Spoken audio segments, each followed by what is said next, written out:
E agora, em diferido, dessa Europa inteira, mas em bom português, deixamos aqui aquilo que de mais entusiasmante aconteceu à direita em Portugal, desde que o Passos Coelho rapou o cabelo. Senhoras e senhores, o episódio desta semana do podcast Linhas Direitas.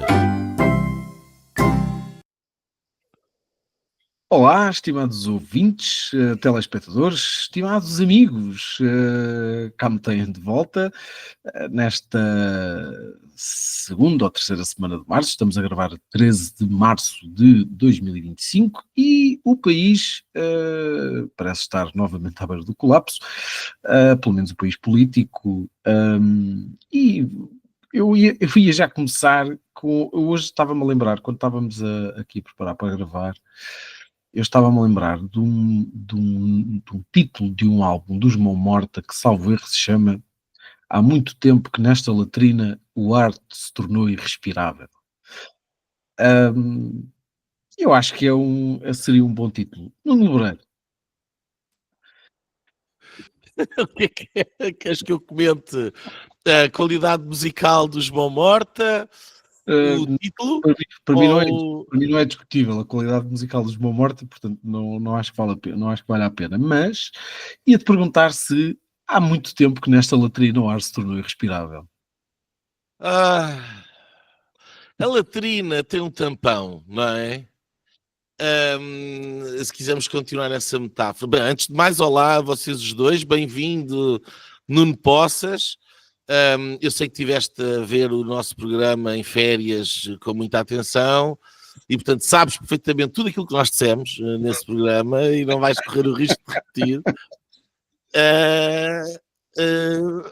Quer dizer, se nós não cativamos os próprios membros... Se repetir é porque corroboro. Se nós não cativamos os próprios membros do programa quando eles não estão presentes, é uma dificuldade. E olá aos nossos diletos ouvintes que todas as semanas vão tendo connosco. Bom, latrina, não é? Eu acho que a latrina está entupida. E por isso, como está entupida, o ar torna-se irrespirável e há um tampão, há um empecilho na latrina. Esse empecilho chama-se Luís Montenegro, infelizmente, quer dizer,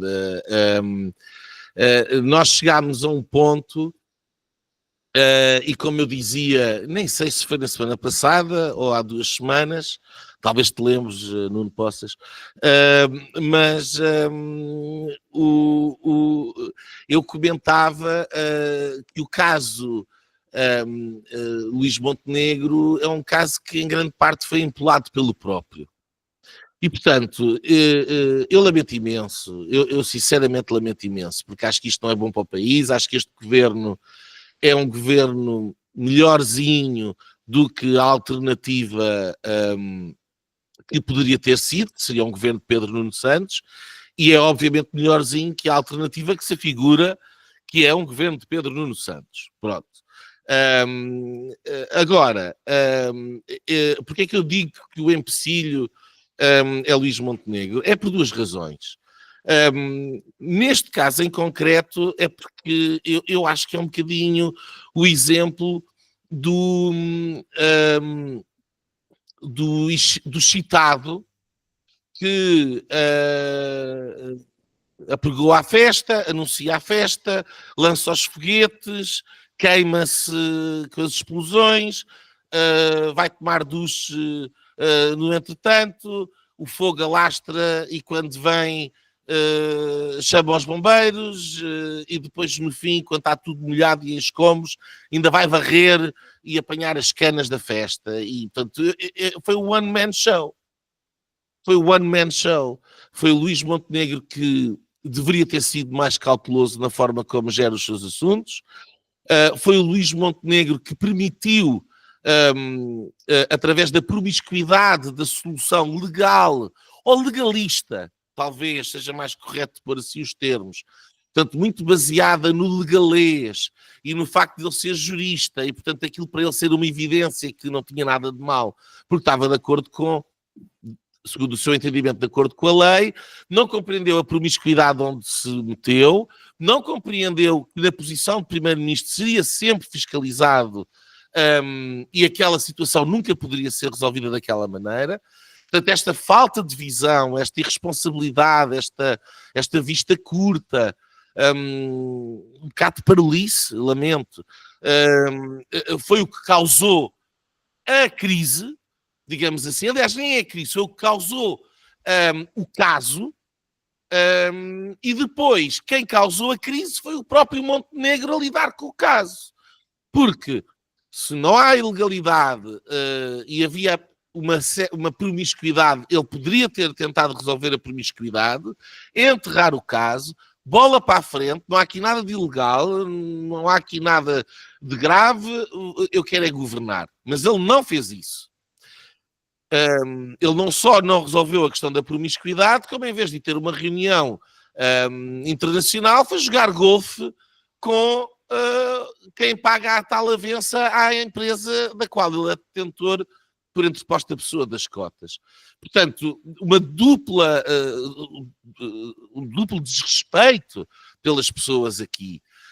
E depois, quando a coisa se torna insustentável, teimoso, em vez de tentar diffuse, não é? Como se diz em inglês, em vez de tentar esmorecer a coisa, jogando um balde de água num pequeno fogo que estava a arder, não, optou por declarar um estado de emergência e chamar os bombeiros.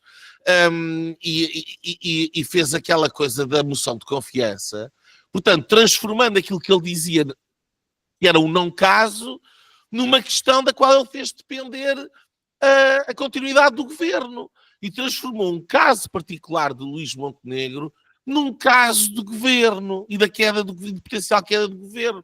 Mais, pior, ele sabia de antemão que a moção de confiança não passava.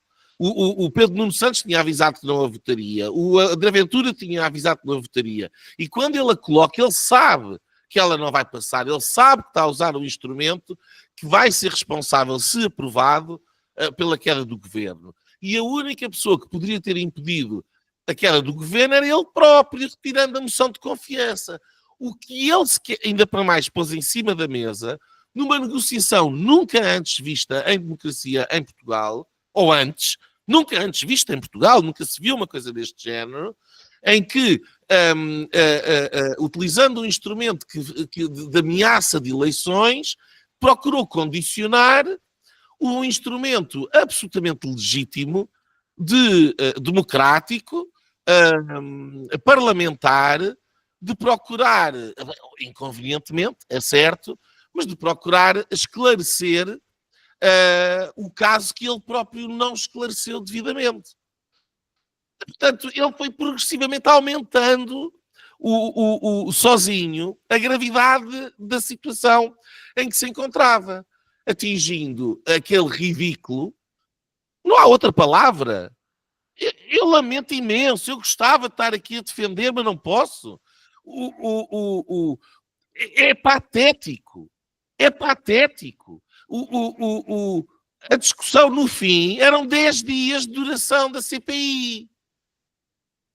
E pior, é a ideia de que se no 11º dia antes da CPI acabar, se descobrisse alguma coisa que merecia a prorrogação do prazo para que se pudesse esclarecer, não se podia, porque tinha chegado a um acordo que a CPI não podia durar mais do que X tempo, o qual ele entendia, na sua primeira proposta pública pela boca do Pedro Duarte, serem 15 dias.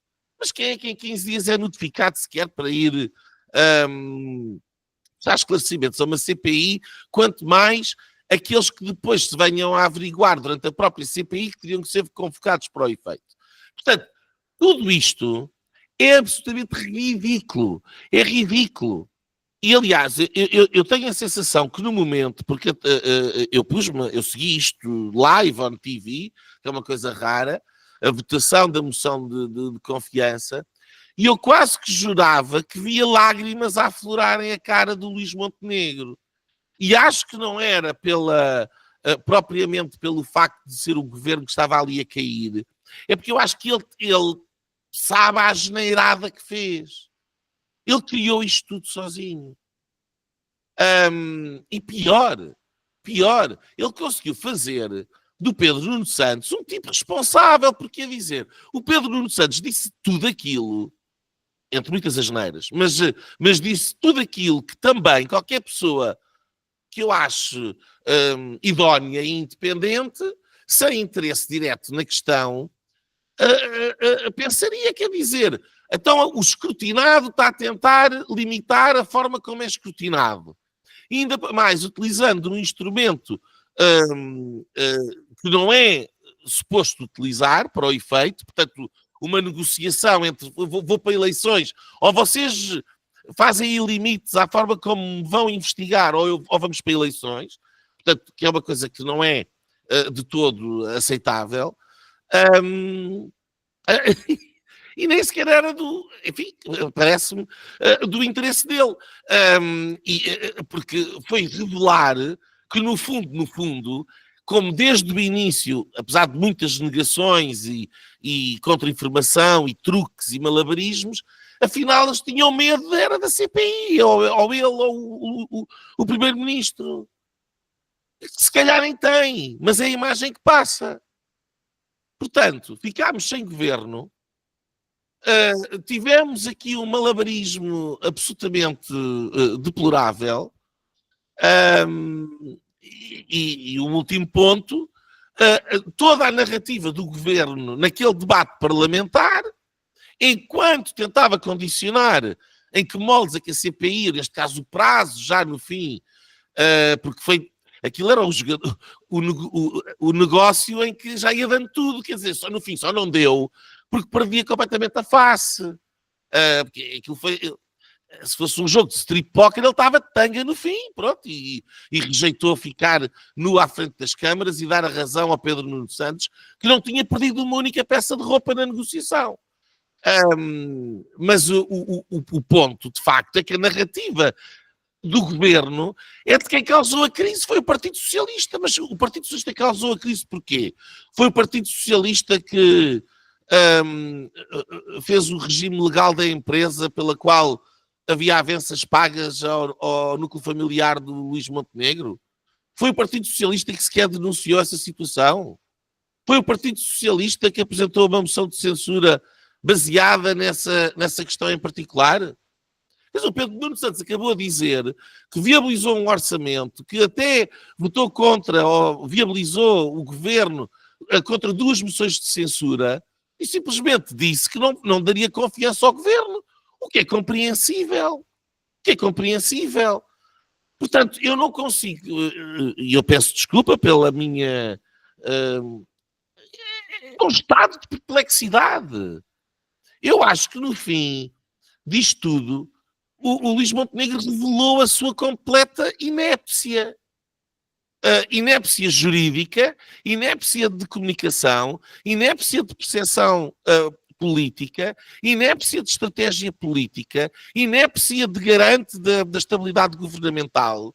Ele estava bem era calado, de facto, e quieto ao longo dos últimos meses e durante um ano. Assim que ele foi forçado a fazer qualquer coisa, fez a geneira atrás da geneira, culminando no fim do governo. E isto deixa-me desgostoso e acima de tudo consciente de que, de facto, o responsável é o Primeiro-Ministro. Depois, porque é que eu digo que é o tampão? É o tampão também, ao empecilho, porque a estratégia do não é dele. E não havia história, de facto, na democracia portuguesa, de alguma vez ter sido desbaratada uma maioria muito significativa no espectro de direito parlamentar, que vai desde o Chega, lamento imenso, até a AIL, passando pelo CDS e pelo PSD, e, portanto, nunca tinha havido uma maioria parlamentar com esta dimensão, e foi completamente desbaratada, não só por esta inépcia agora, mas durante todo este ano de governação, onde a estratégia do não é não, aquilo que fez foi criar um impasse e um bloqueio efetivo do Parlamento e da governação, que não tem maioria para fazer aquilo que quer. E, portanto, o erro da estratégia política já vem de trás, e da estratégia do não é não. E agora, vamos para votos. Há Isaltino, o Luís Montenegro vive na ilusão de que se ganhar, porventura, as eleições, tudo isto desaparece. Eu acho que não. Eu acho que se ele ganhar as eleições é porque a alternativa é muito pior do que ele, e, portanto, as pessoas não querem um governo do Pedro Nuno Santos. E esta é a única razão pela qual, eventualmente, o Luís Montenegro, em maio, pode ser novamente chamado a formar governo. Não sei se o fará, mas mesmo que o faça, sabemos que vamos continuar na mesma situação, ou seja, num bloqueio entre AD, Chega e PS. E o responsável por esse bloqueio, mais uma vez, e porque vamos ter eleições que não vão esclarecer e não vão alterar grande coisa nesse bloqueio, chama-se Luís Montenegro e a sua estratégia do não é não. Portanto, em todos estes níveis, se cheira mal na latrina e está entupida, o tampão, a responsabilidade do tampão é claramente o Luís Montenegro, infelizmente. E, portanto, a resolução do problema, a resolução do impasse, o desbloquear da situação passa por duas coisas que são precisas de acontecer. Continuar a haver uma maioria de direita em Portugal e o Luís Montenegro deixar de ser o líder que poderia, ou de ser a pessoa que poderia liderar essa maioria que se recusa a fazê-lo. Vítor, eu ia-te fazer aqui uma pergunta, mas agora por causa disto do que o Nuno acabou de dizer, faço as duas na mesma. A primeira era, ontem no Conselho Nacional do PSD, o Luís Montenegro, acho que deve ter aconselhado com alguém e explicou porque é que o governo ia cair, no caso, ou porque é que tinha caído. E no fundo ele dizia que não é por isto, não é por isto, não é por isto, não foi por isto, não foi por aquilo, foi por causa do sucesso do governo e da grande popularidade do seu primeiro-ministro. Passa isto e tendo em consideração que me parece que fora dos círculos das lealdades caninas partidárias que facilmente virarão a folha quando surgir outra pessoa qualquer a quem obedecer. Eu vou-te perguntar isto aqui sem grandes desdéns, que é: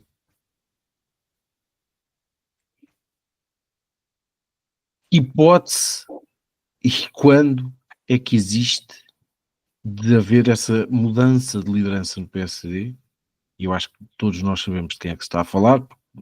Enfim, acho que é o nome mais plausível e, na verdade, também mais desejado.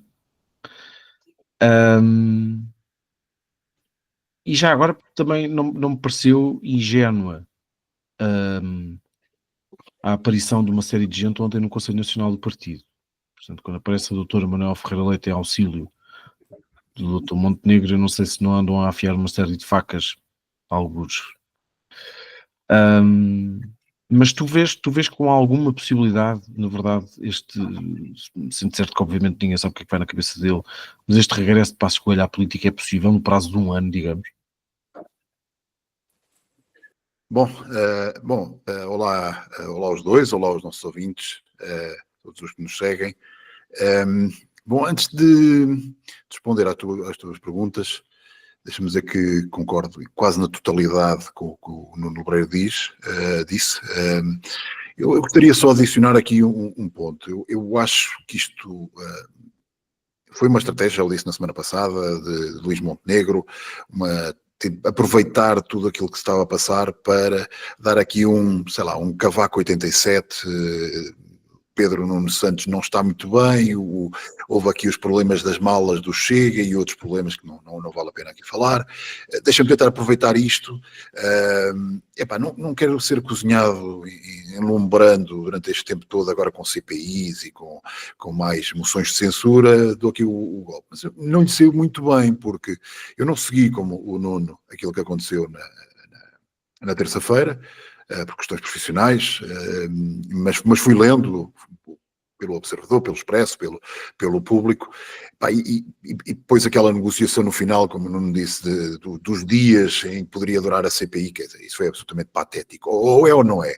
Eu dizia, eu não aceito uma CPI, isto é uma moção de confiança e votamos e vamos abaixo, ou então aquele show foi mesmo um bocadinho horrível. E depois essa declaração que tu mencionaste no início, quer dizer, já começa a cheirar um bocadinho a campanha. A culpa não foi nossa, eu estou triste porque estávamos a governar muito bem e éramos muito melhor que os outros. Eu acho que o comum português não viu nada de especial. E, portanto, não sei onde é que eles vão buscar isso e vão conseguir justificar isso numa campanha eleitoral. Mas a sensação que tenho é essa.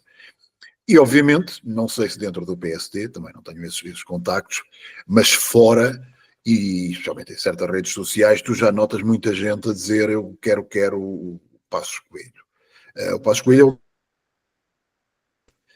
porque as pessoas olham para um lado, olham para o CDS, que é praticamente desaparecido, vêem um André Ventura, que a grande maioria das pessoas não confia, ou votam por voto de protesto, vêem um Montenegro, que era uma pessoa praticamente desconhecida e que depois faz isto, mas também durante o seu governo não foi muito diferente do Costa, as coisas não mudaram muito. A IEL também tem um líder que não é um líder carismático como o que teve no passado, e, portanto, tu vês em quase todos os partidos, não só no PSD, mas no Chega, na IEL, no CDS, muita gente a clamar pelo regresso de Passos Coelho. Se é possível, bem, não estou na cabeça do Pedro, mas eu gostaria, não é? Acho que a direita precisa de alguém que tenha não só carisma, mas que tenha acima de tudo, que não faça estas brincadeiras. E o Pedro Passos Coelho mostrou isso ser um homem sério naqueles 4 anos. Quando eu vi, por exemplo, a questão com o Paulo Portas, Passos Coelho é assim, e é assim que tem que ser, e ponto final. E comportou-se sempre de uma maneira íntegra, vertical, sempre com o foco na governação, em recuperar o país. E por isso é que, ao fim de 4 anos, quando ninguém esperava, como eu disse na semana passada, ele ganhou as eleições ao António Costa. Quando, ano antes, com a crise do país, toda a gente achava que o Costa, ou os grandes jornais e os grandes comentadores achavam que ia ser trigo limpo de farinha amparo para o Sr. Costa, e não foi. E, portanto, acho que todos percebemos que Portugal poderia ter sido um Portugal diferente, ou grande parte, especialmente na direita, poderia ter sido muito diferente se Pedro Passos Coelho tivesse ficado. E a esquerda não tivesse tomado o poder como tomou. Se é possível, não sei, mas acho que agradaria a muita gente. Agora a questão é o que é que vai acontecer ao PSD, e especialmente a Luís Montenegro, nestas eleições. Será que consegue dar a volta e tornar e mostrar, por exemplo, pegar no caso da TAP e dizer, olha, eu afinal não fiz nada de especial, e conseguir provar nestes 2 ou 3 semanas que nada do que fez era errado, mudar um bocadinho a visão das pessoas, porque obviamente hoje ou ontem aparece na Visão que ele fez um curso de 40 mil, que tem não sei quantas casas, e nós sabemos que é isso, quer dizer, não há nada de errado em fazer um curso no INSEAD em Paris, não é? De formação para cargos executivos, mas o comum dos portugueses não entende isso. Não é? 40 mil euros para um português comum, que ganha 1.200 euros por mês, são 2 anos e meio de trabalho, não é? E as casas que custam caro, não é que os outros não tenham, mas o que a imprensa vai usar, apesar dos 50 milhões de euros que se gastou na imprensa, vai interpretar de uma maneira e vai fazê-lo, vai cozinhá-lo. E o Pedro Nuno Santos vai voltar com aquela imagem do carismático, do fazedor, do líder que tem que governar pela esquerda, porque a esquerda tem que recuperar o poder. Portanto, vamos ver o que é que acontece a Montenegro nas próximas semanas. Mas se ele perde as eleições, claramente, e ele, atenção, porque ele disse que nunca governaria se ficasse em segundo lugar, antes das últimas eleições. Portanto, se ele mantém a palavra e se manteve sempre aqui com não é não, e que agora só continua a governar se me derem um voto de confiança, ele vai ter que se afastar, e aí, de certeza absoluta, que muita gente, especialmente dentro dos membros do PSD, talvez não nas cúpulas, eu não acredito, acho que há alguns anticorpos mais acima, mas nos membros base e também nos outros partidos vai haver uma onda de fundo para o regresso de Pedro Passos Coelho. Bem, depois, talvez no final, depois volta essa questão enfim, o que pode acontecer agora depois do 18 de maio, mas antes disso, independentemente de correr o risco de repetir alguma das coisas que vocês aqui disseram a semana passada, que eu naturalmente corroboro. Porque ouviste atentamente, não é? Pelo menos 3 vezes. Ainda não acabei de ouvir.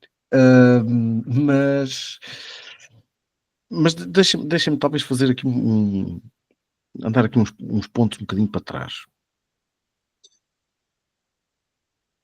Eu acho que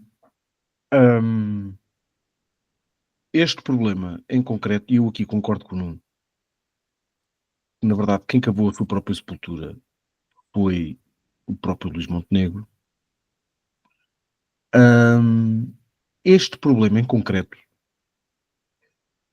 que eu não acho, embora, enfim, o Ministério Público, entretanto, também já abriu aí um processo de averiguações e, portanto, vamos ver como é que a coisa terminará, mas eu, sinceramente, não acho que haja aqui algum problema legal, embora conceda que pode haver interpretação que vá nesse sentido. E, portanto, no limite, aquilo que nós estávamos a falar era de um problema ético. E era um problema ético que podia ter sido resolvido em vários momentos diferentes, de maneira bem mais airosa do que esta. Foi a pior de todas. Em abstrato, num cenário daqueles, em que um cidadão português que deseja ser primeiro-ministro e que tem a sua vida profissional, como toda a gente, e que não tem que ser naturalmente um assalariado, os primeiros-ministros não têm que ser todos assalariados ou funcionários públicos ou políticos desde os 14 anos, mas que tenha as suas empresas, os seus negócios, etc. Querendo ser primeiro-ministro, acho que tem que ter noção que quem quer ser primeiro-ministro é obrigado a fazer escolhas. E deve ter pelo menos a consciência de que, se quer ganhar dinheiro, a política não é o caminho.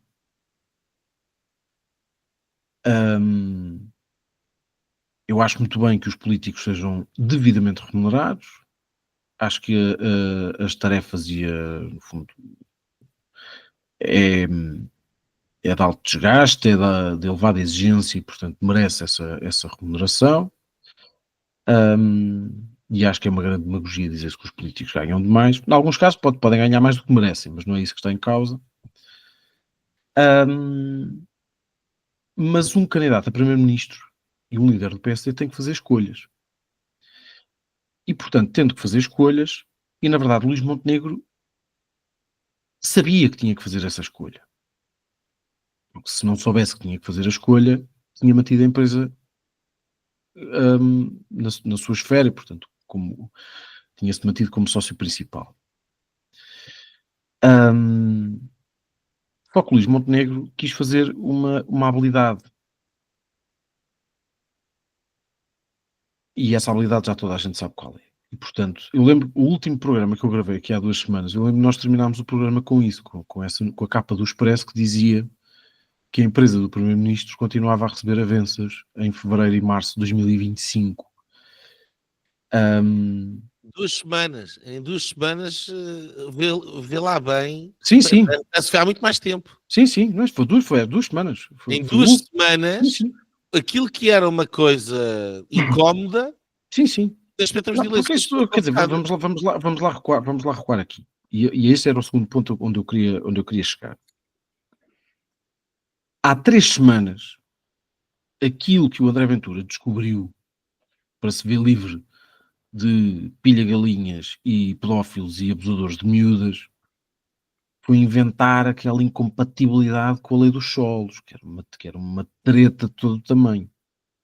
Aquilo Era foi as agências explicado. imobiliárias, não era? A história das Era agências. as imobiliárias, aquilo foi explicado. Se fosse só aquilo foi explicado pelo Luís Montenegro de maneira muito limpinha, até se calhar até mais do que devia. O problema é que depois, com o passar dos tempos, nós afinal, nós chegámos ao dia do debate, ao debate da moção de censura, e à entrevista que o Luís Montenegro deu à TVI, salvo erro, à Sandra Felgueiras, no dia do debate da moção de censura, à noite ou na véspera, já não me lembro muito bem, nós ficámos a saber que aquela empresa, segundo o próprio Luís Montenegro, há 3 semanas servia para gerir património de heranças, nos terrenos rústicos que vinham dos avós, umas laranjeiras, umas oliveiras e não sei o quê. Depois servia para consultoria de proteção de dados. Depois também já servia para fazer consultoria e reestruturação de empresas. E portanto, estas respostas eram todas dadas à medida que as notícias iam saindo. E no final, naquela entrevista, até descobrimos que aquela empresa até para fazer vinho servia. E portanto, é de alguma maneira natural que Eu muitas acho que foi perguntas... esse o problema, Nuno Poças. Foi o vinho. Foi, o gajo bebeu todo. Bebeu todo, obviamente. Só se explica. 2.000 garrafas de vinho, cabo do ferro. Depois foi ao casino jogar. Mas é que, portanto, ele próprio também deu asa que se levantasse uma série de suspeitas e falsidades. Agora, essas suspeitas e falsidades surgiram muitas vezes e foram ditas muitas mentiras também por muita gente. O André Ventura mentiu, o Pedro Nuno Santos mentiu, quando disse que, por exemplo, ainda esta semana, que o Primeiro-Ministro tinha criado aquela empresa já sendo Primeiro-Ministro, quer dizer, uma mentira pegada que já toda a gente sabia que não era verdade, pelo menos qualquer pessoa que andasse mais ou menos atenta. E a imprensa também mentiu, muitas vezes. Quando se inventou aquela história da escritura que não tinham sido declarados os meios de pagamento e afinal os cheques estavam lá, quando se acusou a empresa de não ter distribuído lucros para os sócios não pagarem IRS, quer dizer que isto é uma coisa perfeitamente normal, até um problema que as empresas em Portugal até têm, que é precisamente não ter capitais próprios e não ter capital suficiente, portanto, incentivando ali alguma suspeita que pudesse ser levantada em termos de fraude fiscal, etc. Portanto, muita gente tem mentido relativamente a isto, muita gente tem inventado muita coisa e, portanto, e curiosamente muita gente que normalmente se queixa sempre das fake news e dessas coisas todas. O terceiro ponto é, eu acho, e tem sido uma das coisas que mais me tem gerado alguma repulsa, que é o facto de ter, neste momento, concordar com muita gente com a qual eu não queria estar a concordar. E, portanto, sendo certo que eu não acho tolerável que pessoas como o Pedro Adão e Silva, como o Pedro Nuno Santos, como muita gente no PS e comentadores associados, que foram durante anos não só cúmplices, mas até mais do que isso, do socratismo, da geringonça, do costismo, de tudo o que é nepotismo, corrupção, promiscuidade, agora eu tenho que lhes dar razão, porque na verdade, quer dizer, o dedo que aponta ao Luís Montenegro, eu acho que ele é certeiro. Portanto, a razão a quem a tem. Mas eu acho que isto decorre, sobretudo, de uma certa cultura. E eu acho que é preciso nós começarmos a ter coragem e capacidade e nos deixarmos de falinhas mansas quando falamos sobre estas coisas. E eu acho que aquilo que aconteceu ontem no Conselho Nacional, que vinha hoje uma notícia de manhã no Expresso, que dizia que toda a gente tinha ido ao púlpito chamar isto e aquilo e o outro ao Pedro Nuno Santos. Com mais ou menos razão, quer dizer, eu insisto neste ponto. O Pedro Nuno Santos também tem os problemas que tem. Também era sócio, era ou é, não sei se ainda é, era sócio, ainda que minoritário, de uma empresa que beneficiava de ajustes diretos do Estado, enquanto ele era ministro, enfim, e portanto, mas esse é o grande problema disto tudo, é nós olharmos para o PS e para o PSD, que neste momento são duas armas de destruição mútua, e que passam a vida a apontar o dedo um ao outro, e à respectiva conspurcação, achando que de alguma maneira um está moralmente ou eticamente acima do outro. E na verdade não estão por causa de uma diferença, ou se estão por causa de uma diferença. É que o PS esteve os últimos 30 anos no poder central, e portanto beneficiou de um acesso a empresas públicas, à banca, à comunicação social, enfim, a toda a administração pública que o PSD não teve. E, portanto, o PSD teve que se contentar com uma espécie de federação de negócios locais, às câmaras municipais e a toda esta rede que vai manobrando neste sentido. E esta é uma cultura que tem vingado, que os partidos tornaram exclusivamente agências de emprego,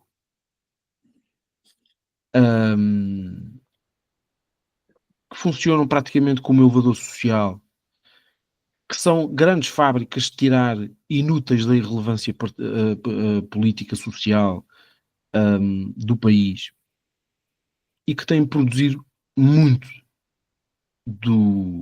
enfim, dos responsáveis pela degradação que nós temos tido nos últimos anos. E, portanto, eu acho, e já acho há muitos anos, que o PSD, pelo menos, porque eu acho que o PSD, enquanto partido liderante do Bloco à direita, e portanto o Bloco não socialista em Portugal, tinha a obrigação de se distanciar, sobretudo nestas questões, do PS, e nunca o fez. Mas o PSD devia fazer uma reflexão profunda sobre isto e tentar perceber porque é que ontem, no Conselho Nacional, em que toda a gente vai lá, pessoa atrás de pessoa, insultar o Pedro Nuno Santos disto e daquilo, acho que até Aguadeiro lhe chamaram, qualquer coisa assim do género, e que era o menino da mamãe e que não sei o que mais. Não quer dizer que não tenham razão, mas não me parece minimamente edificante. Mas houve uma pessoa que naquele Conselho Nacional foi ao púlpito perguntar se o partido não devia fazer uma autocrítica, e perguntou ao Luís Montenegro se ele sentia que tinha razões éticas e morais suficientes para se recandidatar, e se o PSD não devia fazer um exercício de pensar se não devia apresentar-se de outra maneira ao eleitorado. Esta pessoa foi apopada. O funeral é amanhã às 11 da manhã Aqui jaz, apopado. Mas revela lá quem foi o... Eu acho, do que vi, foi alguém que já, não sei se já foi presidente de uma conselhia de Lisboa, chamado Paulo Ribeiro, enfim, acho que uma personagem que em Lisboa é relativamente conhecida no PSD, mas enfim, não é uma figura maior da política portuguesa. Mas houve alguém que lá foi e que disse isso. E estas coisas, eu tinha um bocado de vergonha alheia, por exemplo. Sabes que essa é a diferença entre o PS e o PSD. É que no PS não tinha ido lá ninguém. E no PSD foi lá um... Pois, talvez é essa a grande nuance. Mas olha que eu lembro-me também, até porque quem fez isso é uma pessoa que é minha amiga. Houve um congresso em que o Sócrates foi entronizado com uma votação norte-coreana de 200% num congresso qualquer, e houve uma pessoa que se absteve no congresso. Também houve uma. Não foi no Conselho Nacional, portanto a escala, mesmo assim, o PSD continua a ganhar. Tem uma pessoa no Conselho Nacional que tem menos gente que o Congresso, é verdade. Mas eu acho que este tema é relevante, e na verdade eu neste momento só vejo, já nem vejo sequer André Ventura a beneficiar com isto, porque eu acho que as pessoas também estão muito cansadas e com as notícias dos últimos meses também se foram um bocadinho apercebendo que talvez as coisas enfim, que o voto da revolta não seja assim tão suficiente ali, até por uma razão. É porque agora há presidenciais no horizonte e há uma pessoa que dá pelo nome de Henrique o nome impronunciável, aqui entre parênteses retos, Gouveia Melo, que está disponível para ser a válvula de escape de tudo isto. E, portanto, eu lanço aqui, se calhar, este segundo tema, que é: que cenário é que pode haver em cima de umas eleições em que, e vou-te passar no Breiro depois de dizer o seguinte: se houver uma vitória do PS com uma maioria de esquerda no Parlamento, o problema está resolvido. Há um governo, há uma nova geringonça, está tudo bem. Ou tudo mal, depende da perspectiva. Se houver uma maioria de direita com o PSD ficar à frente do PS, o cenário mantém-se basicamente igual ao que estava, com uma agravante. É que neste momento o PS perdeu todas as pontos que tinha com o PS, aliás, o PSD perdeu todas as pontos que tinha com o PS, e portanto não se vê como a coisa possa durar mais do que um ano, e também não tem pontos com o Chega. Se houver uma maioria à direita e for o PS a ficar em primeiro lugar, como, salvo erro, aconteceu no resultado das últimas europeias, o PS não pode governar, porque na verdade também já não tem pontos com o PSD, e o PSD também não pode governar, apesar de haver maioria à direita, porque o próprio Montenegro também disse que só governaria se ficasse em primeiro lugar, e pelas razões que já disse. Portanto, eu, se tivesse que apostar em qualquer coisa, diria que para o ano temos eleições outra vez. E vai ser a primeira coisa, provavelmente, que o governo vai fazer quando for Presidente da República, que é naturalmente aquilo que vai acontecer, porque já toda a gente lhe estendeu o tapete.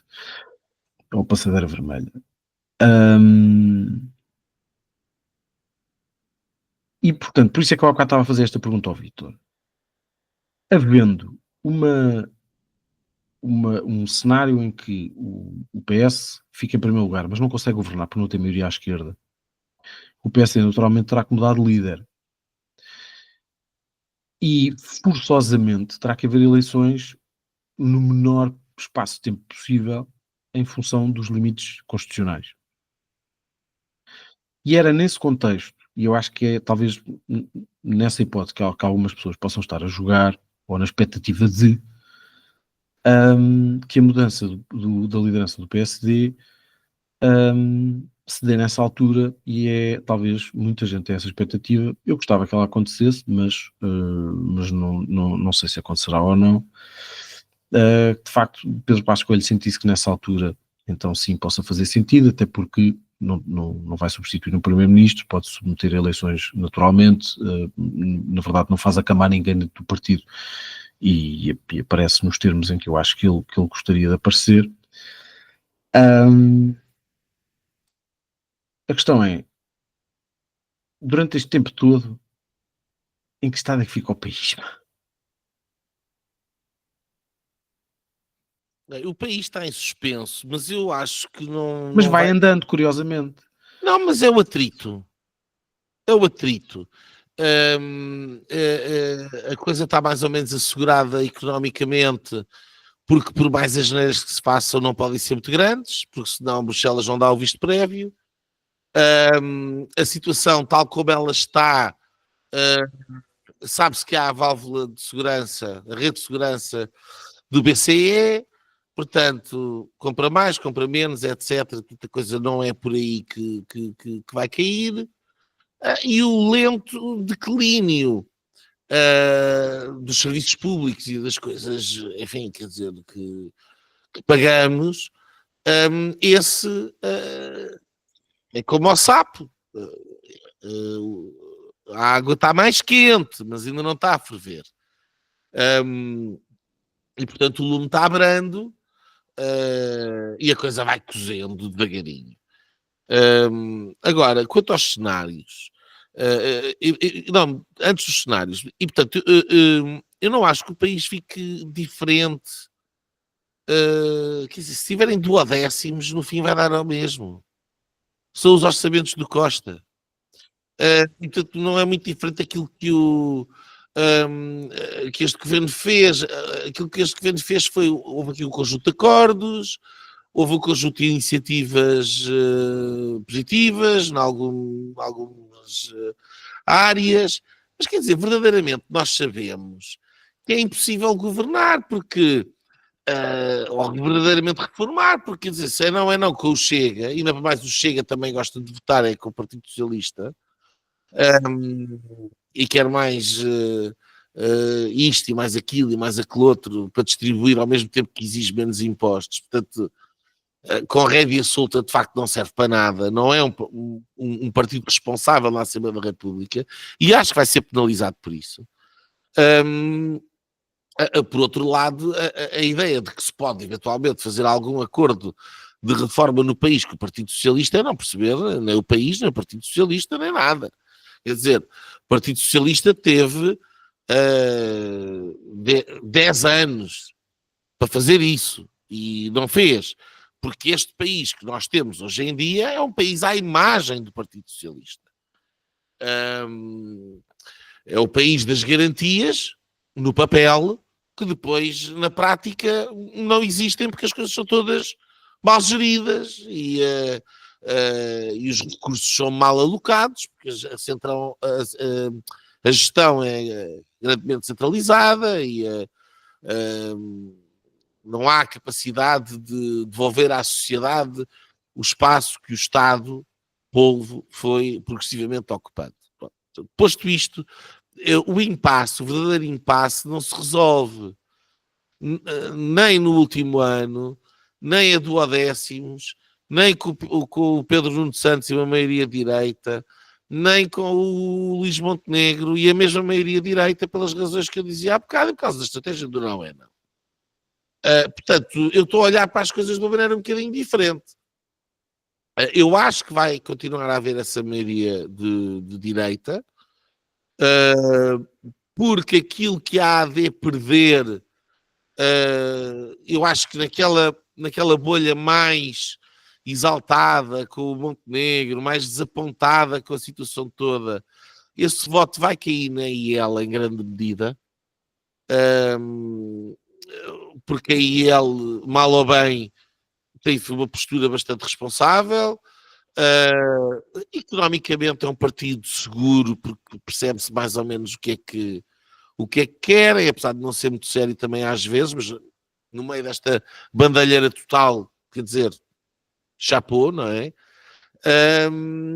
E até tem a vantagem de ter renegado de maneira famosa e alardeada ao wokeismo e àquela coisa que impedia muito daquele eleitorado, que chegou a ser 10% do eleitorado, que votava, por exemplo, CDS, e que já não existe.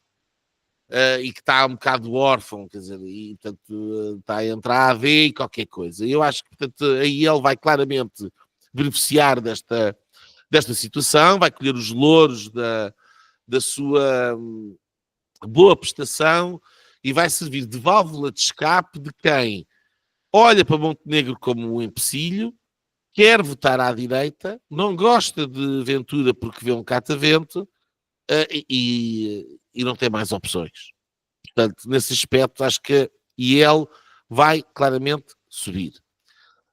Depois acho que o Chega vai descer. O Chega vai descer não porque os outros partidos lhe vão roubar votos, mas porque eu acho que a abstenção vai subir. E a abstenção vai subir por duas razões. A primeira é porque estamos num impasse.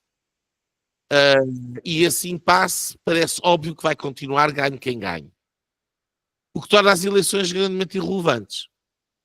E torna as eleições grandemente irrelevantes, em particular para quem nem vota nem AD, nem PS. Quem é esse eleitorado? Foi o eleitorado que votou Chega. E esse eleitorado que se deu ao trabalho de nas últimas eleições ir votar Chega, quando não votava, aquilo que aprendeu no último ano foi que o voto foi largamente irrelevante, porque não serviu para grande coisa. O país está num impasse, as coisas estão bloqueadas, o Ventura não apresentou nem sequer aquela comissão de inquérito que prometia à pandemia e à mortalidade e essas coisas todas, quer dizer, aqueles 50 deputados não serviram para grande coisa. Junta-se-lhe aqueles casos que eu não me atribuo responsabilidade à Ventura, mas que, enfim, são desagradáveis e que cheiram um bocadinho a mais do mesmo, mas junta-se esta postura que o André Ventura teve no Parlamento, algo histérica e de catavento, E a ausência de resultados no final. E, portanto, eu acho que vai acontecer um bocadinho que parte daquele eleitorado que se movimentou para ir votar de protesto no Chega não vai estar tão motivado para o fazer. O que quer dizer que a abstenção vai aumentar e o partido que é mais prejudicado no cenário de aumento da abstenção, nós vimos nas europeias quem foi. Foi o Chega. Foi o Chega que baixou brutalmente a sua votação. Por isso, no cenário em que o Chega baixa, todos os outros sobem, não por transferência de votos, mas porque há menos votos, portanto as percentagens sobem, e aquilo que a AD perder, em larga medida, perderá para a IL, o impasse, obviamente, mantém-se, aqui ficando em incógnita naquele eleitorado que esta governação de um ano e que as sondagens antes da crise faziam apontar, o Luís Montenegro tinha sido capaz de roubar ao Pedro Nuno Santos e ao Partido Socialista. Porquê? Porque não amedrontou esse eleitorado, que é um eleitorado em larga medida rentista, ou através das pensões, ou através de um conjunto de acordos de classe profissional no Estado, da função pública, etc. Portanto, não foi o bicho-papão que se imaginava. Aliás, alguns acordos com diferentes ordens profissionais são positivos e foram vistos como uma coisa positiva e uma boa governação. E, portanto, há aqui louros para serem colhidos. E, portanto, aqui a questão é até que ponto é que esse eleitorado vai ficar ofendido com a empresa do Luís Montenegro ou não, e com as jogadas no Parlamento. E eu vou dizer, eu acho que não. Eu acho que não fica ofendido. Porque se há um eleitorado que votava PS de consciência tranquila, não é um eleitorado que esteja muito preocupado com a empresa do Luís Montenegro, parece para mim. É a minha opinião, podem enxofrar se quiserem, ou enxovalhar. E, portanto, eu diria que a coisa vai ser taco a taco. Pronto. Explica lá isso outra vez que eu não estou seguro que tenha percebido bem. Eu acho que um eleitorado que não tem problemas em progressivamente ao longo dos últimos anos, desde Sócrates e passando por Costa, votar Partido Socialista, não é um eleitorado que se ofenda com um caso menor, sem ilegalidade, sem criminalidade, sem ser arguído, no fundo, com uma... Mas aquilo que qualquer português faria. Eu não sei, mas aquilo que eu acho não é a minha opinião, mas lá está, eu nunca votei PS e nunca seria capaz de votar PS e olho para o Partido Socialista como uma agremiação, e quer dizer, se alguém, lamento imenso, peço imensa desculpa, mas quer dizer, as poucas pessoas que eu conheço e que são militantes do Partido Socialista, eu demoro algum bocado a ultrapassar esse facto, até lhes dar alguma credibilidade, e depois há sempre uma história, e lá se percebe, e enfim, e pronto. E, tudo bem, a vida continua e as pessoas são pessoas. Mas para mim, quando o cartão de visita de alguém é ser militante do Partido Socialista ou eleitor do Partido Socialista, eu tenho um preconceito. É óbvio que quem é eleitor do Partido Socialista não tem esse tipo de preconceitos. E não tem problema em votar no António Costa e naqueles casos todos do António Costa. Não teve problema em fazê-lo em 24, não tem problema de votar no Pedro Nuno Santos, não tem problema de votar antes do Sócrates. Portanto, quer dizer, olhando para isso, eu diria que se esse eleitorado mudou para o Luís Montenegro, não é por causa disto que vai deixar de votar. E, portanto, eu acho que ele perde de um lado, ganha do outro. No fim, a coisa vai ser por unico, por detalhes. Porque o Luís Montenegro ganhou aquelas eleições por 50 mil votos, não é? E, portanto, 50 mil votos para aqui, 50 mil votos para ali, estamos a falar de uma percentagem bastante reduzida entre aquilo que ganha de um lado, eventualmente tinha de ganhar ao centro, aquilo que se calhar agora perde um bocadinho e vemos a iniciativa liberal subir, a coisa é capaz de ficar mais ou menos na mesma. E, portanto, se calhar o Luís Montenegro ganha, e se isso acontecer, vamos continuar no impasse e vamos continuar com a situação bloqueada. Ponto final. A alteração só vem se ele perder. Se ele perder, tem que sair de cena, por razões evidentes. Se calhar não sai logo, mas aí, nesse caso, acho que na oposição o partido já mexe e, portanto, já não é uma pessoa no Conselho Nacional e vimos como foi com o Rui Rio. Portanto, aí o partido já tem outro tipo de resposta e outro tipo de atitude, e se isso acontecer, considerando que não pode haver eleições durante o espaço de um ano, eu acho que há uma grande incógnita no que é que vai acontecer, porque uma maioria direita no Parlamento, um governo chefiado pelo Pedro Nuno Santos e uma alteração de liderança no PSD, que à cabeça, obviamente eu gostaria que fosse Pedro Passos Coelho, mas se ele entender que não quer, não tem condições, não lhe apetece, etc., quem quer que seja que lá vem, então há duas candidaturas, e uma delas será contra o não é não, e aí eu acho que claramente o partido não vai optar pelo não é não. O partido vai querer governar e vai querer governar em que circunstância for. E portanto vai querer romper este tampão que o Luís Montenegro aqui criou. O Luís Montenegro só vive com esse tampão enquanto conseguir assegurar o poder para o partido. No momento em que isso desaparecer, acaba essa estratégia. Essa estratégia morreu. Eu pessoalmente estou convencido que, pelas razões que eu já referia, e que referi a semana passada, não é? Portanto, porque Passos rejeitou aquela medalha de Marcelo, venenoso, não é? Quer dizer, o papagaio incontinente, cético, não é? De fossa cética.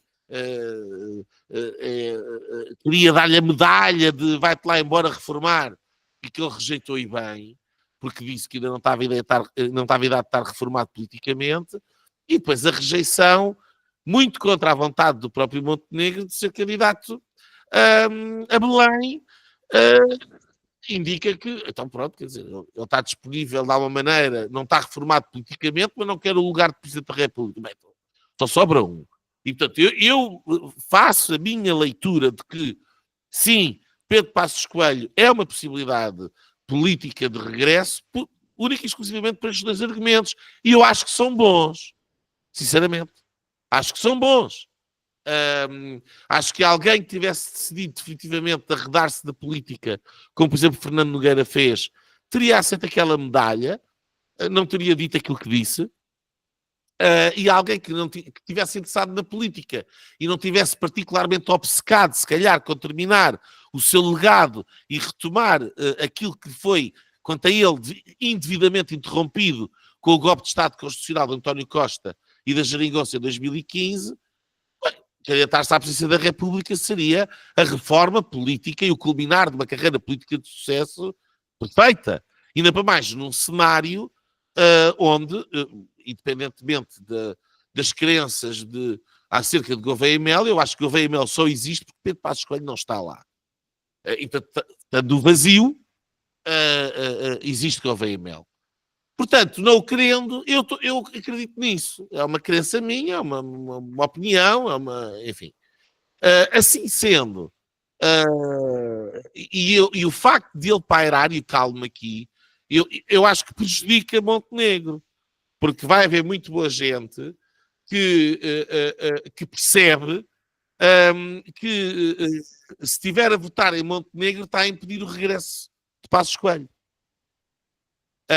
E portanto, eu acho que vai haver muito boa gente que não vai querer fazer isso. E no silêncio, no recato da sua casa, o facto de Pedro Passos Coelho, salvo vir dizer vão todos votar no Luís Montenegro, é a solução para Portugal, eu nunca mais vou regressar, salvo isto, eu acho que há muito boa gente que não vai votar na AD porque se quer desfazer de Luís Montenegro. Mas isto é uma opinião minha. Vítor, eu hoje ouvi duas coisas muito diferentes de pessoas aleatórias na rua, eu vi na televisão. Uma delas estava relativamente incomodada com isto, enfim, achar toda esta sucessão de episódios e mais uma crise e novas eleições, etc., um bocadinho inexplicáveis, e portanto, e apontava o dedo ao Luís Montenegro, e no fundo dizia que a responsabilidade disto tudo era dele e que ele é que tinha provocado isto de alguma maneira. E também ouvi uma outra senhora que dizia que achava que o Luís Montenegro não tinha feito nada de errado, que tinha só a sua vida e que tinha tratado as suas coisas e que deixou a empresa à mulher e aos filhos, e isso não havia problema nenhum e estava tudo bem. Eu tenho esta dúvida, porque não consigo medir muito bem para onde é que a opinião pública irá, sobretudo num país, e eu aqui enfim, não tinha percebido muito bem, depois o Nuno explicou-me melhor. De facto, num país em que, por exemplo, em 2011, com o país na bancarrota, com a assistência financeira a chegar, depois de 6 anos de governo em que estava na cara para qualquer pessoa que tivesse ou que não tivesse uma ponta de má fé, sabia quem era José Sócrates. O PS teve mais de 1 milhão de votos. 1.600.000. Isso. E portanto estas coisas na verdade já não espantam por aí além. Tu achas que no final do dia esta estratégia do PSD, porque eu acho que ali até certa altura eu acho que eles em parte acreditam que podem ganhar eleições, até podem ter a maioria reforçada, pois ao mesmo tempo também não sei se não se sente ali também algum medo que isto tudo corra mal, mas enfim, mas eu acho que eles foram a jogo com isto. Tu achas que é possível? É possível o Montenegro voltar a ser primeiro-ministro, mesmo num cenário igual ao de hoje? Eu acredito que sim. E vou-te explicar porquê. Começo com umas palavras de Marcelo Rebelo de Sousa, não sei, foi há um ano, quando definiu o Luís Montenegro. Há limites. Não vale citar. Não citar. É assim, eu sei que o título já vai ser a latrina e não sei o quê, cheio da latrina. Se queres citar, Rebelo de Sousa tem que ser de cuecas. Acerta 2 vezes por dia. E aquele senhor acertou de vez em quando, muito raramente. Mas ele falou no Montenegro como alguém que vinha do Portugal urbano rural, lembra-se disso. Não é? E a verdade é que este é o Portugal de Saltino, de Ruas de Viseu, que voltou, do Manuel Machado de Coimbra, que eu conheço perfeitamente e lembro-me dos casos e o que se dizia de quando ele saiu nos últimos mandatos e depois voltou. Quer dizer, e ganhou especialmente fora de Coimbra, ganhou na província de Coimbra. Ganham naquelas pessoas que olham para este tipo de políticos, que vão fazendo umas coisinhas, e se quem vem a seguir não faz grande coisa, como alguém que, olha, como diziam no Brasil, o rouba mas faz. Temos uns esquemas, o meu primo também tem uns esquemas, o meu sobrinho, o meu tio, são pessoas de sucesso, o sucesso cai bem nessa, porque são pessoas que lutam no dia a dia, veem que é uma pessoa até relativamente simples, que conseguiu crescer na vida. Se eles conseguirem darem a volta a todo este processo e mostrar que não havia nada de mal, era um bocadinho imoral, não devia, as coisas foram mal feitas, foram atrapalhadas, mas não houve crime nenhum. Eu acho que eles conseguem dar a volta, especialmente mostrando, por exemplo, o que é que está do outro lado. É que não vamos esquecer, por exemplo, eu estive a ouvir o Santana Lopes, outro, também erra muito, mas de vez em quando diz umas coisas certas, a falar o seguinte: o Pedro Nuno Santos demitiu-se por causa da atrapalhada na TAP, e que foi uma coisa muito maior. Não era eu tenho uma empresa, passei à minha... Não, foram milhões de euros do Estado. Está com dívidas brutais, que a nossa dívida pública continua a não descer em nível absoluto, continua a manter-se nos 270 mil milhões, eles fazem toda a propaganda em relação ao PIB, nós pagamos cada vez mais impostos. Eu vou anuncio-vos aqui que em 2024 ultrapassamos a barreira mágica dos 100 mil milhões de impostos e contribuições sociais, que é quase o dobro do quando o Costa assumiu o poder. As pessoas pagam cada vez mais impostos, mas vão aceitando. Portanto, o PSD, se conseguir fazer uma jogada e mostrar, epá, ele cometeu umas trapalhadas, as coisas como eram as coisas do Sócrates quando assinava projetos, quando se descobriu que assinava projetos sem ser, que não eram dele, epá, toda a gente fazia, toda a gente da engenharia fazia aquilo. Portanto, epá, passou, não é? Quando são essas pequenas coisinhas, eu acho que o Portugal rural, fora da bolha urbana, mais intelectual, acaba por ir aceitando. E como o Nuno referiu, houve certas negociações, especialmente com certas classes profissionais, na parte dos tutores, excelente trabalho no Ministério da Educação.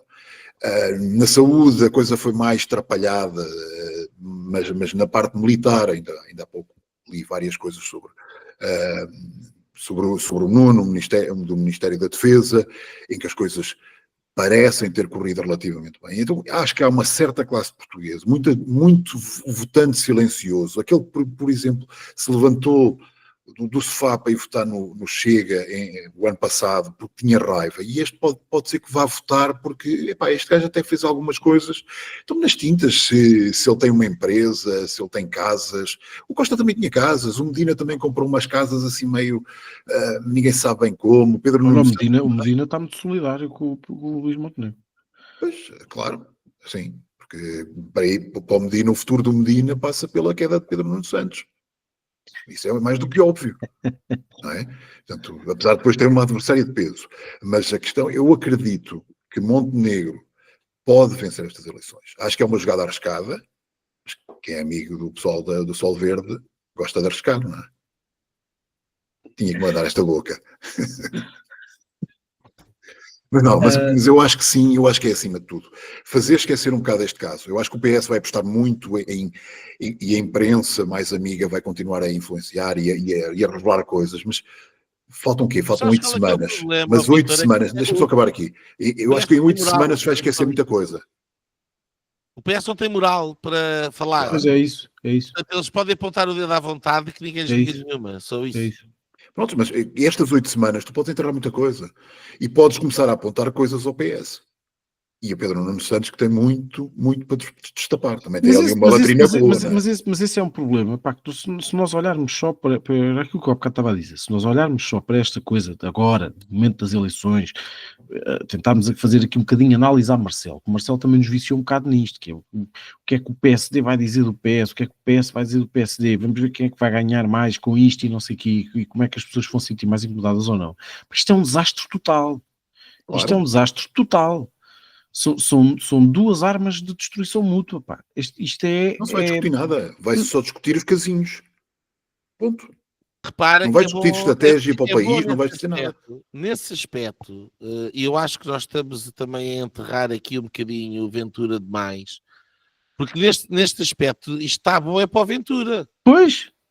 E o Ventura, se fizer ali uma coisa que eu acho que já tinha sugerido na semana passada, que é ele tem que dar aqui um toque de que as eleições até para nós até são boas, porque nós crescemos muito rapidamente, temos um grupo parlamentar grande que foi de uma forma muito rápida, temos aqui a oportunidade também de corrigir coisas, vamos apresentar um grupo parlamentar melhor que aquele que tínhamos, uma coisa deste género. Se ele tiver aqui um bocadinho de humildade, que eu não sei se ele tem, e um bocadinho de autocrítica, e portanto, não for um megalómano, se tiver aqui um bocadinho de autocrítica, um bocadinho de humildade, ele mais facilmente passa por cima do predicamento que tem do que o Luís Montenegro, isso é uma evidência, ou do que o Pedro Nuno Santos, a sua própria persona, que já se percebeu que não cai bem.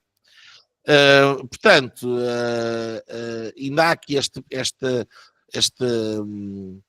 possibilidade do Ventura dar aqui um bocadinho a volta por cima. E outra coisa, daquilo que eu vou vendo, e eu sei que pronto, as coisas são um bocadinho uma bolha, mas alguns testemunhos que vou tendo, ou que vou lendo, que vou apanhando, comentários de artigos, Vox Populi que me vai chegando, a sensação que eu tenho é que há muita gente que vota Ventura no matter what, e vai votar Ventura até vir o Passos. Isto é uma coisa que é recorrente. Pela razão que eu dizia, ou seja, eu votaria Passos Coelho se eu fosse candidato, não é, voto protesto, voto Ventura, acabou. E até ser o Passos, não voto em mais ninguém. E eu acho que isto existe, e isto também é uma parte do eleitorado. Acho que já existia há um ano atrás, mas se calhar agora vai ser reforçado pelas razões que eu dizia há bocado. Depois acho que vai depender um bocadinho da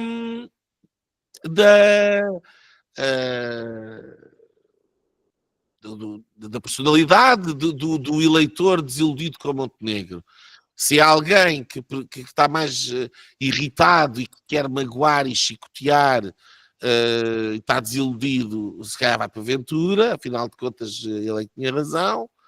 Se há alguém mais sereno, mais calmo, etc., se calhar vai para a IEL, que é uma coisa mais inócua e passageira. Agora, era aquilo que eu dizia. Isto depois, no fim, se calhar vamos acabar naquele velho adágio, quer dizer, as cadeiras mudam todas, anda tudo a dançar, mas acabamos no velho adágio de que as eleições decidem só centro. E, de facto, o Luís Montenegro, calado, que era um gênio, teve um ano a aliciar esse centro. Claro que teve. Óbvio. E é daí que vem a ideia que eles têm de que as coisas vão correr bem. E se correrem bem, depois a questão da liderança é ao contrário. Quer dizer, é o Pedro Nuno Santos que já perdeu 2 eleições, portanto que terá, obviamente, que sair de cena, o que obviamente vai colocar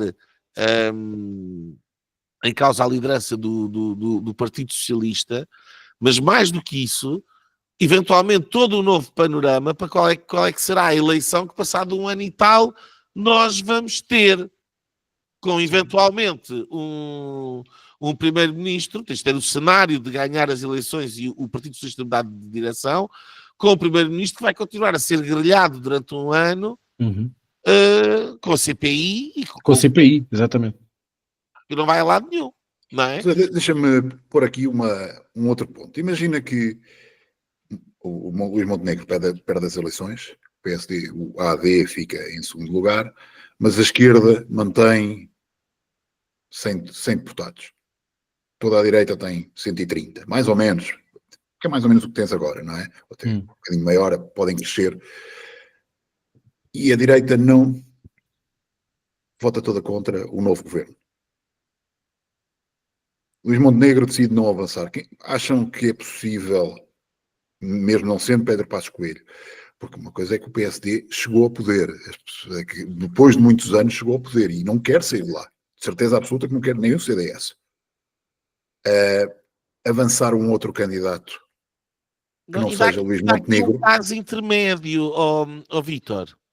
Há aqui um caso intermédio, que é chegar-se à conclusão de que há um parlamento pendurado que é incapaz de gerar uma maioria parlamentar, certo, e ainda se poder ter um novo processo eleitoral antes de setembro. Até podes ter, mas também podes ter o Presidente da República, julho, em agosto. O Presidente da República, Luís Montenegro, afastar-se e aparecer uma outra pessoa. Legislativas e autárquicas no mesmo dia. Nós podemos ter o caso de ter agora um resultado eleitoral. Legislativas e autárquicas no mesmo dia. Por exemplo, com um resultado agora qualquer eleitoral que produz um conjunto de soluções governamentais que não passam no Parlamento, e o Luís Montenegro, por exemplo, saindo, porque não pode governar, saindo da liderança do PSD, havendo tempo, que aliás é uma coisa, já agora deixem-me dizer, que eu acho impensável, mas que tem a ver com a leviandade com que se dá por adquirido que um partido no governo jamais iria virar-se contra a voz do dono, não é? Do seu líder que está a controlar o poder e a distribuir os lugares que alimentam o aparelho desse partido que está no governo. Que também é um problema já agora. Mas para mim é impensável que não haja tempo para que seja discutida a liderança de Luís Montenegro, era o que seria Sim, normal. mas o que eu estou a dizer, mas oh, não, o que eu estava a dizer é uma Não, solução tipo... mas deixa-me acabar. Sim, força. Se o Luís Montenegro não consegue governar e mais ninguém consegue governar, ele sair de cena e forem convocadas novas eleições a seguir ao Congresso do PSD com uma nova liderança, nós se calhar podemos ter ainda o Marcelo ia adorar, não é? Ainda um novo processo eleitoral em setembro com uma nova liderança do PSD, que neste caso se calhar poderia ser muito bem Pedro Passos Coelho. Isso era uma espécie de... Está-me aqui a faltar a expressão, mas era, no fundo, o Marcelo chega à presidência da República com o passo a sair e sai da presidência da República com o passo a entrar. Isso é quase justiça poética, não é? E há outra coisa, ele assim conseguiu o recorde, porque eu fui ver e ele neste momento está empatado com o Ianes em 3 dissoluções. O dissolvente. Portanto, se ele dissolvesse outra vez, tinha 4. E portanto ele passava a ser o maior dissolvente da Não, sendo que as regras eram diferentes, ou seja, a quantidade de governos provisórios, provisórios não, desculpem, a quantidade de governos que houve durante os mandatos do Ianes, porque foi, mas não é isso. Mas as legislaturas não coincidiam com os governos. Exatamente. Pronto, mas é isso que eu estou poder haver uma solução, por exemplo, aquilo que aconteceu na Catalunha há uns anos atrás, quando o Puigdemont chegou ao poder. Ele não era o candidato principal. Ele acaba por ser uma solução, porque os independentistas foi ótimo, por acaso, não conseguiam ter uma figura que governasse. E eles chegaram à conclusão que ele seria aquela pessoa. Portanto, dentro do PSD, Luís Montenegro afasta-se porque perde as eleições e cria-se uma maioria de direita que negocia e aparece uma figura dentro do PSD que consegue, com os votos do Chega, com os votos da IEL, com os votos do CDS... Mas eu acho que aí tu precisa da clarificação eleitoral e, portanto, acho que teríamos um novo processo eleitoral. E com Marcelo, que faz em 2 meses, não é? Portanto, nós estamos a... Que era isso muito que acontecia com hoje. Hoje estamos a gravar a 13 de março e temos eleições a 18, convocadas hoje, a 18 de maio, portanto temos um processo eleitoral em 2 meses. Portanto, porque é que de junho não podemos estar a ter um processo eleitoral em setembro? Podemos, perfeitamente. Porque a Assembleia da República pode ser dissolvida até setembro. Em última instância, nós podemos estar a ter um processo eleitoral em outubro ou novembro. Porque eu estou 6 meses da tomada de posse. A tomada de posse é em março. Ok. Portanto, há aqui tempo. Há aqui tempo. Eu ainda não vi isto bem feito ainda dá para umas 3 ou 4. Mas eu ainda não vi este cenário. Este cenário eu não vi colocado por ninguém. Mas eu estava a pensar precisamente hoje, quando vi a rapidez com que... Porque antes dizia-se que o nosso sistema só dava 3 meses, etc. e não sei o quê. Mas com o Marcelo isto faz-se em 2 meses.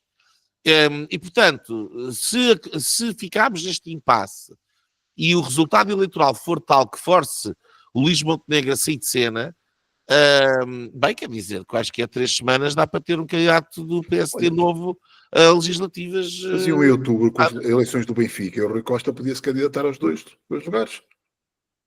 Não é? Agora, por tudo, não é? Eu nunca votei no Rui Costa. Epá, pode votar no, sei lá, Pedro Nuno Santos, Maria Mortágua. Não, prefiro o Rui Costa, tal. Ok. Não, coisas difíceis. Eu bem parece-me evidente que a solução para o predicamento onde todos nós estamos enfiados passa por garantir que haja uma maioria direita no Parlamento. Eu acho que sim. Certo. E eu acho que isso não vai acontecer. Vai continuar a acontecer. As sondagens são claras nisso. A esquerda continua a estar ali nos 40%, a direita nos 50%, com a queda do Chega, mas todas elas apontam para o mesmo. E, portanto, agora estamos a falar de uma diferença de 50 mil votos. Há de ser por menos do que isto, se eu pudesse prever alguma coisa, diria eu. Mas pelo menos à volta disso, porque entre ganhos e perdas, aquilo que ele vai buscar ao centro e aquilo que ele pode perder agora, como eu dizia, que acho que a iniciativa liberal vai subir bastante, mas lá está, quer dizer, 50 mil votos, mas falar do quê? 2%, uma coisa assim do género. Portanto, Mas a iniciativa liberal isto é a oportunidade de uma vida, não é? e é o que estás a ver, aliás, nas sondagens. O que tu ou é estás a agora ou ver nunca. nas sondagens é uma subida da iniciativa liberal. E depois, ainda para mais, isto veio a seguir às europeias, onde já houve ali um estímulo que não correram bem ao Montenegro. E, portanto, eu volto a dizer aquilo que disse do início. Neste momento, o maior seguro de vida do Montenegro é o Pedro Nuno Santos, e é a rejeição que eu acho que o centro democrático eleitoral tem pela figura do Pedro Nuno Santos. E, portanto, isto é uma grande mais-valia que o Luís Montenegro tem. Mas atenção, isso também é uma mais-valia que ele tem agora. Porque se ele ganhar agora, graças a essa mais-valia, isso acaba-se. Acabou-se. Daqui a 1 ano e meio já não a vai ter. Exato, acabou-se a papa doce. Pois, mas é isso. Mas eu sobre a iniciativa liberal também aqui só para terminar. É isso que eu estava a dizer. Eu acho que a iniciativa liberal tem aqui o teste de uma vida e provavelmente pode ser tipo o one shot. Porque se as coisas mudarem nesse sentido, aí ele eventualmente voltará a ser esvaziada, não é? Portanto, é agora ou nunca. Pá. E na verdade, o Rui Rocha também é verdade que não é difícil, mas tem de facto passado pelo adulto na sala. E naquele debate, que eu acho que ali ao início eu próprio tive muitas dúvidas com aquela posição do pá, acho isto tudo mal, condeno, não sei o que mais, mas eu vou votar a favor da moção de confiança porque acho que o país, ou seja, deve haver escrutínio, deve haver este controle, não sei o quê, mas o país não tem que ir para eleições agora. Aquilo, ao início, fez-me alguma confusão porque achei uma atitude um bocadinho tipo, em cima do muro, um bocadinho a meio da ponte. E eu, por natureza, por instinto, não é. A minha primeira reação relativamente a essas coisas não é adorar, mas naquele debate, no verdadeiro debate parlamentar de 2025, aquela estratégia deu frutos, porque aquilo foi tão deplorável que se conseguiu compreender a raiz que ali estava, de lógica naquela postura. E a intervenção do Rui Rocha foi bastante boa, pelo menos a primeira, salvo erro. E portanto, é agora ou nunca. Portanto, eu acho que muita gente à direita, e como tu estavas a dizer agora que a Iniciativa Liberal fez aquele corte com o wokeismo e não sei o quê, e portanto que isso parece-me que agora já um bocadinho mais de lado. Se eles souberem fazer a coisa como deve ser, boa parte também do eleitorado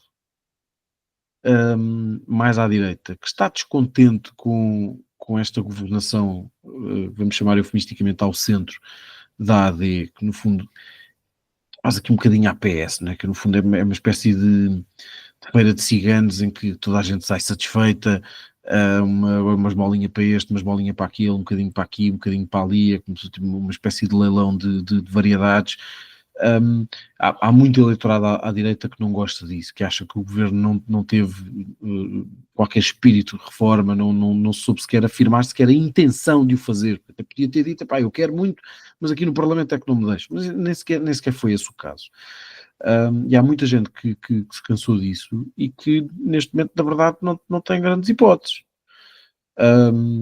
Ou fecha os olhos e faz outra vez a história do voto útil, ou então, se a Iniciativa Liberal souber ter o discurso certo desta vez, pode ter um resultado, não vou dizer 50 deputados como o Chega teve, mas pode ter um resultado muito, muito, muito satisfatório. Pode equivaler o CDS de 2011, com 20 deputados, 22, 23, 24, por aí.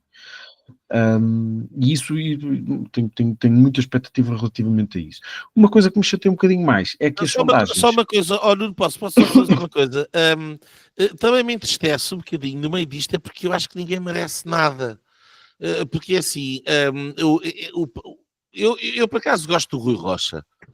Não o acho aquele líder carismático, etc. Acho que isso é uma evidência. Pesa-lhe o fardo, obviamente que o fato está-lhe curto nas mangas, portanto, mas também acho que não lhe fizeram a vida fácil e a maneira como o Coutinho faz as coisas e continua a existir também não ajuda. Mas o partido em si foi um partido que se fechou, foi um partido que se cristalizou, foi um partido que se cacicou. Também não acho que mereça esta oportunidade que tem, mas que vai ter. E o Chega também não. O CDS desapareceu, quer dizer, eu gosto imenso do Nuno Melo, com todo o respeito e amizade que tenho por ele, mas, quer dizer, o CDS é um apêndice do PSD. E o PSD é isto que se vê, esta liderança do Montenegro e esta unanimismo. Portanto, ninguém sai a ganhar, de facto. Se tu fores a olhar, é muito, muito, muito, muito mau. É tudo muito, muito, muito, muito mau. E isso é trágico, é trágico. Enfim, mas é o país. Não, deixa-me dar 3 notas aqui sobre a IEL, já que falaste. Para terminar. Sim, para terminar. Partilho aquilo que o Nuno Lebreiro disse em relação ao Rui Rocha, e por acaso é engraçado porque nós aqui há pouco tempo, aqui há umas 4, 5 semanas, estivemos a conversar sobre a convenção e a ideia que se tinha que já havia 2 linhas de sucessão a Rui Rocha e Rui Rocha já era temporário. Ora, Rui Rocha vai para as segundas legislativas como líder. Isso nunca aconteceu na IEL. Também este ritmo de legislativas também não é até difícil. vai a 15, não é? Pois, exato. Próxima convenção. Chega ao final mas do é ano e vai a interessante isto outras, acontecer não? quando nós já estávamos a falar de sucessão do Rui Rocha, ele acaba por ter agora aqui uma oportunidade que outros não tiveram, não é? O problema que eu vejo na IEL é, para já, é a história do Bloco de Esquerda, completamente opostos, mas em termos eleitorais e em termos de votação, estão muito limitados a certos círculos. Porto, Lisboa, Aveiro, Braga, Setúbal, os grandes. E a IEL nunca, acaba por ser um bocadinho elitista na sua bolha. Não, a IEL deveria, e eu disse isso quando lá estava dentro, a IEL devia ir mais para a rua, a IEL devia falar com as pessoas. A IEL é um partido liberal, é o partido da mão invisível, é o partido, devia ser o partido do micro pequeno empresário. Temos 1 milhão, mais de 1 milhão de pessoas que dependem das microempresas, que são unipessoais, e portanto são essas pessoas com quem a IEL devia falar sobre os impostos, sobre tudo o que acontece, sobre a legislação, sobre as contribuições, sobre tudo o que está mal, e são essas pessoas que sofrem todos os dias, e a IEL tem uma enorme dificuldade de falar com essas pessoas, e não vai mudar em 2 meses, porque não mudou durante 5, 6 anos. Penso que com o Guimarães Pinto ainda houve muita gente que teve essa esperança, mas esta IEL de hoje em dia é uma IEL muito, como alguém disse uma vez, do home office, não é? Aquele pessoal que tem uma boa vida, continua a acreditar no Estado Social, mas não quer pagar muitos impostos. A visão é um bocadinho essa. Não é o eleitorado, aquele que sofre, aquele que eu falava um bocadinho, urbano-rural, que vai votar nele, nem os conhecem. Estava-me a dizer, o Rui Rocha esteve muito bem. As pessoas não veem. As pessoas ouviram o Pedro Passos Coelho, ouviram o Ventura e ouviram o Pedro Nuno Santos. Passos Coelho não, desculpa, o Luís Montenegro. E, portanto, ouviram esses 3, ele não aparece. A Mariana Mortágua, ninguém ouviu falar dela. Estás a ver? Ele já está no subconsciente. Sim, mas é um bocadinho isso. Acho que é uma boa oportunidade para eles crescerem. Em termos de votação, podem crescer em termos de alguns deputados, recuperar o que perderam em Lisboa, que mais 1 ou 2 no Porto, em Braga, mas nunca vão crescer para um nível acima de 15 deputados. E, portanto, não serão muita solução por causa desta atitude da Iniciativa Liberal, que é um partido ideologicamente assim. Não vai mudar. E tenho algumas dúvidas da qualidade do grupo parlamentar que vão apresentar. Claro, porque quem é o centro da IEL vai para os centros onde podem eleger. E depois, e viu-se nas últimas legislativas, colocaram até alguns bons candidatos em lugares que sabiam que não iam eleger. Por exemplo, Coimbra, Santarém, havia penso que era em Vila Real, que eram excelentes candidatos. Porquê é que não os colocaram em Lisboa ou no Porto, que poderiam ser eleitos e iriam ser muito melhores deputados? Porque aquilo que tu disseste, fechou-se. É um partido que se fechou. Bem, também vamos fechar. Nuno, tua linha para esta semana. A minha linha. Olha, a minha linha vai. Hoje não falámos de política internacional. A esta hora ainda não está fechado, mas tudo indica que o Donald Trump está quase a conseguir um cessar-fogo na Ucrânia. Parece que está iminente, pelo menos. E, portanto, eu, eu, eu falava durante os últimos dias e tal, porque há várias pessoas que qualquer coisa que aconteça sobre o Trump fazem questão de vir falar comigo, não sei porquê, mas, mas eu vou dizendo, eu não consigo compreender esta sensação que se criou na Europa e em particular na inteligência, entre aspas, do comentariado televisivo e das redes sociais nacionais, um bocadinho esta ideia de que, quer dizer, a paz na Ucrânia é má. Basicamente é isto, quer dizer, é preciso fazer rearmamento, é preciso fazer não sei o quê, quer dizer, quando temos um líder, um novo líder da maior potência mundial apostado em atingir um acordo de paz, foi vilipendiado por todo lado por ser o suposto cão amestrado do Putin, isto porque pôs o Zelensky numa posição em que teve que a concordar com este cessar-fogo. Depois, como afinal de contas já fez ali umas coisas contra isto e aquilo e aquilo outro e não sei o quê, tarará, já não é cão amestrado do Putin, no fim o resultado parece, e eu diria, está iminente, e se calhar à hora que alguns, durante a próxima semana, alguns dos nossos ouvintes tiverem a ouvir este programa, se calhar já há esse cessar-fogo a acontecer, acontece única e exclusivamente por causa da vontade pessoal do Donald Trump. E, portanto, eu gostaria de ver um bocadinho mais de boa vontade para alguém que, independentemente de gostarem ou não gostarem, aquilo que disse que ia fazer era acabar com aquela guerra e que, quanto a mim, me parece que está a dar passos muito seguros nesse sentido. Bom, a minha linha, uma notícia mais triste de hoje, morreu o Miguel Macedo, foi o último, já lá vão 12 anos praticamente, foi o último bom ministro da administração interna que o país teve, e é mais um dos últimos políticos com dignidade, autoridade, inteligência, astúcia, sagacidade, sentido de humor, que o país teve, que deixou de ter a partir de determinada altura, depois daquela saída do governo, e mesmo aquela saída do governo foi uma saída bastante digna, e que mostrou de facto a autoridade de alguém que não queria afetar o exercício das suas funções e do próprio governo a que pertencia com a mais leve suspeita, e portanto acabou por sair submetendo-se ao critério da justiça, e depois acabou absolvido. E portanto eu queria deixar aqui essa nota, e enfim, se alguém próximo esteja a ouvir, as condolências, que acho que são dos três.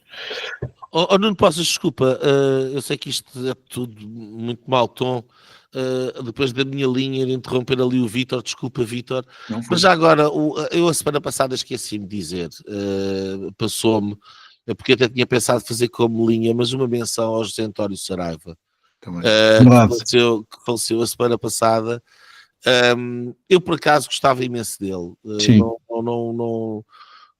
Eu tenho sido sempre muito crítico da comunicação social,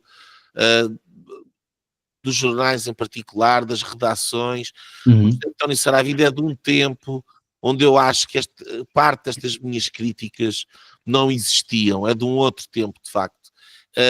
E ainda me lembro do último grande projeto dele, que foi o Sol,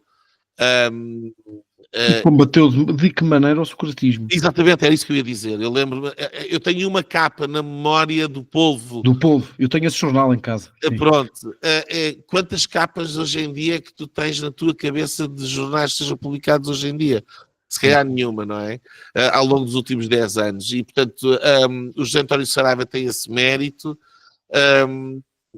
Eu tive a sorte de ter tido como professor no Instituto de Estudos Políticos, tive a oportunidade de tê-lo como professor e de ter aprendido um bocadinho com ele. Sempre tive como boa referência, sempre gostei de ler os artigos dele. Não é um estilo de escrita que é o meu, nada a ver, muito cartesiano, como ele gostava de dizer, muito clean, muito racional, é tudo o oposto da maneira como eu gosto de escrever.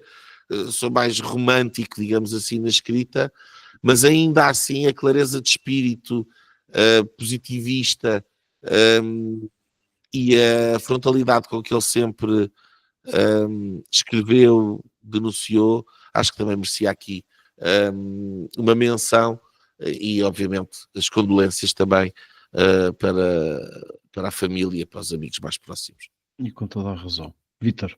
Acompanho. Olha, a minha linha direita vai para, também internacional, para o conflito na Síria. Pouco ou nada é falado, mas este fim de semana quem segue o que se vai passando no Médio Oriente, e não só o que se passa na Palestina, que é um espaço muito pequeno, ou em Gaza, teve a oportunidade de ver coisas absolutamente brutais. Ao que parece, foram milhares de pessoas que foram massacradas pelo governo, por militantes do governo, por tropas.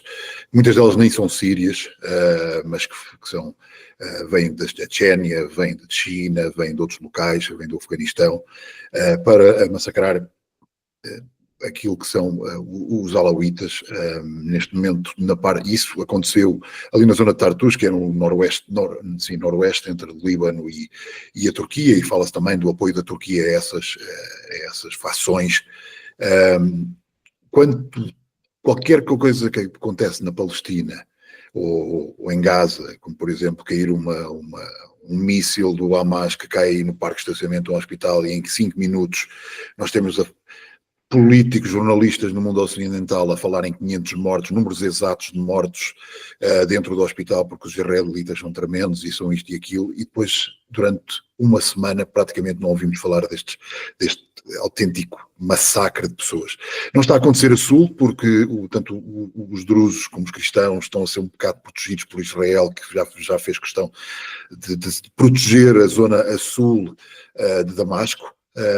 Mas a norte, os alauítas, especialmente os alauítas e os curdos, que são sempre aquele povo que está sempre a levar e que ninguém quer saber, continuam a sofrer. E olha, tivemos a sorte que o senhor António Guterres lá se lembrou de fazer um tweet, mas tipo ao fim, só na quarta-feira, quando as imagens eram sexta, sábado, domingo, e isto é o verdadeiro Médio Oriente. O Médio Oriente não se cinge a Gaza, não se cinge ao sul do Líbano, aos Montes Golã. Toda aquela região é uma região de graves problemas e esperemos que, tal como na Ucrânia, os Estados Unidos consigam fazer ali uma alteração para que as coisas pacifiquem, porque a Síria vai ser, já era esperado, o senhor Al-Julani, porque com o seu passado não virou um democrata, ao contrário do que muitos europeus e muitos pseudo-intelectuais americanos e europeus acham, é um assassino e vai continuar a ser e tem o apoio de muita gente terrível. E fico por aqui. Pois, ficamos todos. Já sabem, continuem a acompanhar-nos nas nossas redes sociais, Facebook, Twitter, X, Telegram, WhatsApp, e a ver-nos por aqui no YouTube ou ouvir-nos nas plataformas que já conhecem. Um abraço e até para a semana. E pronto. Foi assim que acabámos de ter o incomensurável privilégio de assistir ao podcast Linhas Direitas. O podcast Sensação da Direita. Em Portugal e em português. Para a semana, juntem-se outra vez.